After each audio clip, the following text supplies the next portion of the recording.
Hi, my name is Bob Gersh with East Coast Capital, and it's a beautiful Monday morning. I was just out and about for a few minutes, and it's nice and warm here in the Villages, Florida, and if not hot, but it's a nice time to take a stroll and see what's going on in my community. Well, I did pick up a newspaper this morning, and it's the Daily Sun.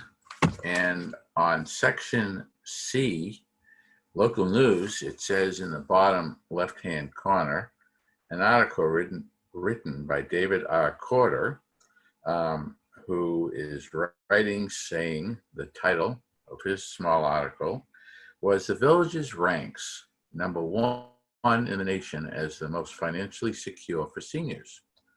Well, it goes on to give some analysis and statistics how it came up to be this community has that #1 ranking. But let me read the last line of this, okay? It is saying only 2 of every 10 seniors in the Villages are housing cost burdened, the analysis concludes.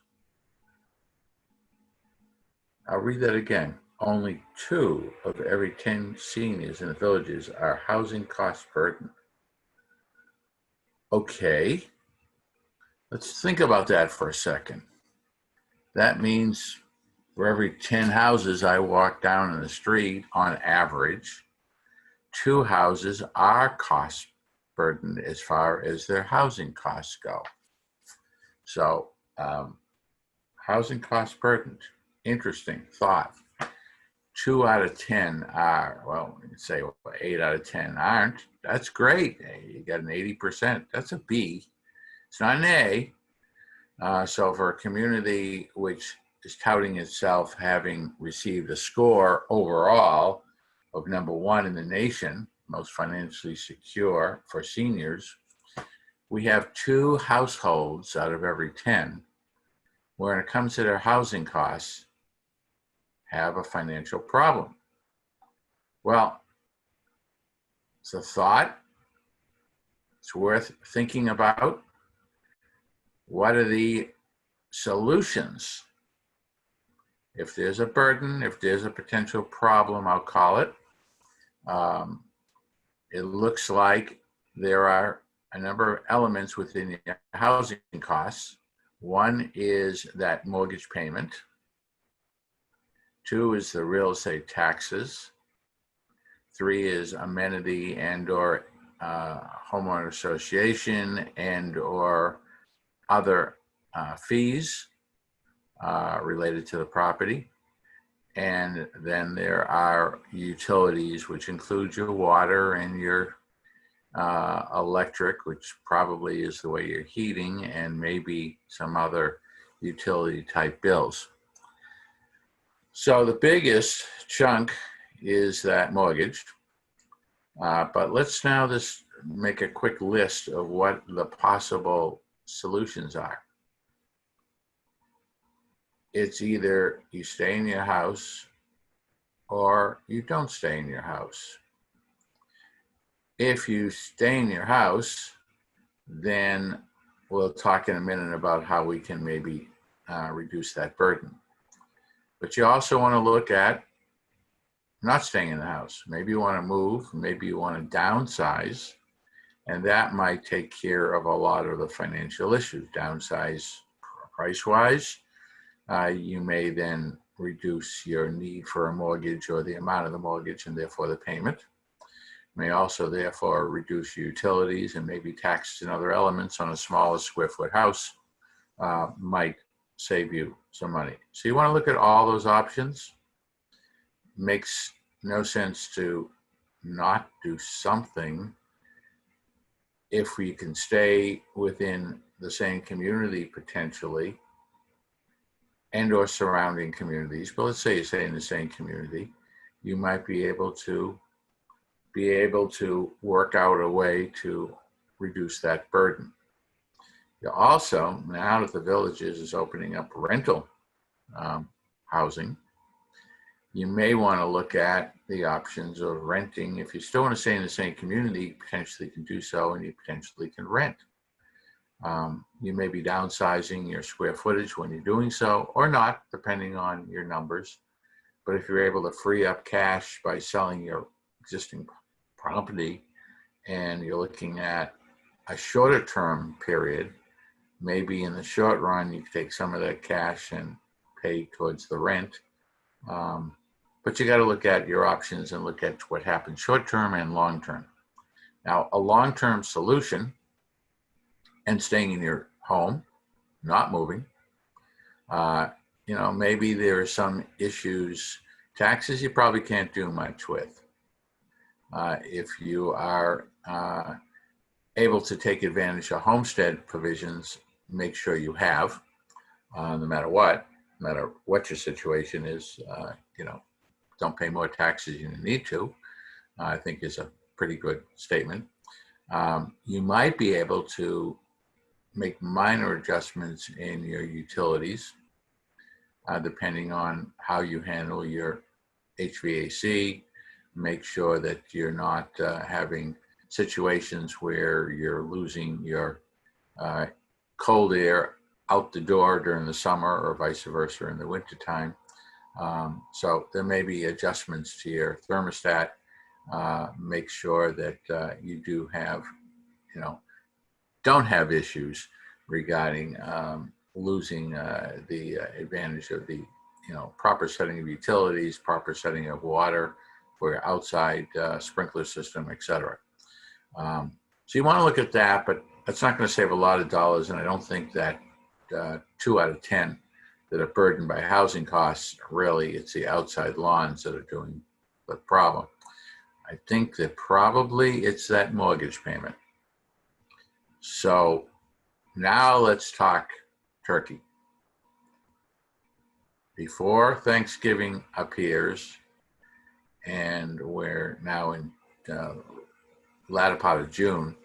So when I say talk turkey, let's get things done before that happens so you can celebrate your Thanksgiving with becoming part of that 8 out of 10 rather than 2 out of 10 on housing burdens.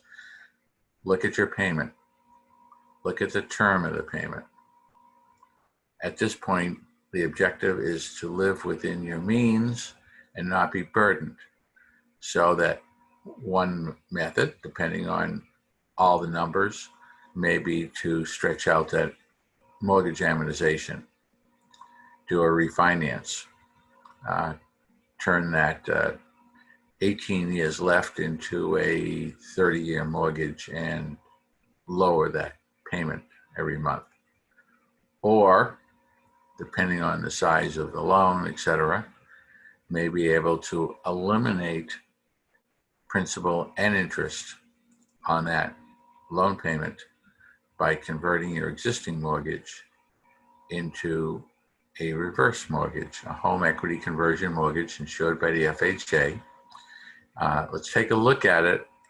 And if your objective is to postpone the payment until you're ready to permanently leave the home, you can do that potentially with a reverse mortgage. So I would suggest that that would have a significant bearing on moving that dial as to how many folks in the community. And 2 out of 10, 20%, well, it's not a huge amount compared to the 80% that don't have the burden. But we know a lot of folks will buy their home with cash. And I think that's what results in that number being the 80%.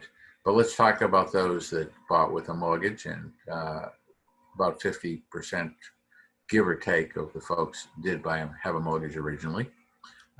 So I've heard statistics that say between 25 and 50%, but whatever it is, let's take that now 20% that the newspaper is saying today. And not in every case, may not be appropriate, but it's worth looking at the possibility of converting that existing mortgage, refinancing into a reverse mortgage, and eliminate the monthly principal and interest payments. That would have a major benefit And if I count my numbers, there's lots of streets. And so if 2 out of every 10 houses on every street, on average, have this issue, that's a lot of folks who could be helped.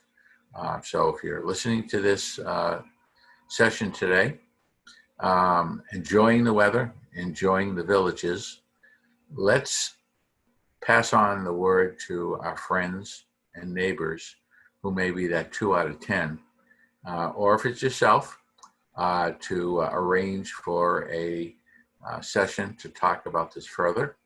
I invite everyone and bring whoever you want along. We can do a Zoom session and be able to arrange to be able to talk from a distance, but together, and be able to, I'm here in the villages. I live, work, and play in the villages.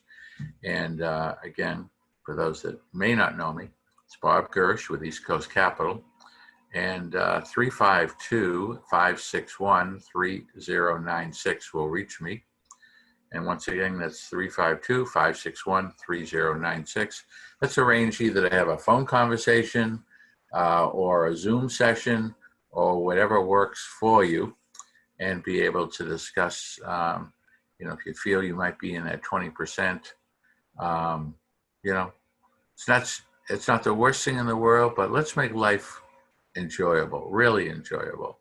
Let's take away that financial burden each month and get your finances in a shape to enjoy living in, as the article is saying, the Villages ranks #1 in the nation as most financially secure for seniors. Well, let's get your secure financial situation to match that of the community you're living in, and do that by reviewing what it takes to do a reverse mortgage and see if it makes sense to get it done. So we can get it done between now and even just at a nice, comfortable pace, sit down to that Thanksgiving dinner and have it already completed. That's my wish for everyone today, and I'm here to help. I hope everyone's safe. I hope everyone is doing well today, and their families are doing okay. And I'm reaching out to my neighbors and the community where I can be able to help. And again, it's Bob Gersh with East Coast Capital, and hopefully I can see you around the closing table. And we can do this remotely from your house, by the way, so your closing table could be your kitchen table. And that way we could be able to be safe, secure, help with your finances, and let's talk. Again, Bob Gersh, East Coast Capital, and have a great day.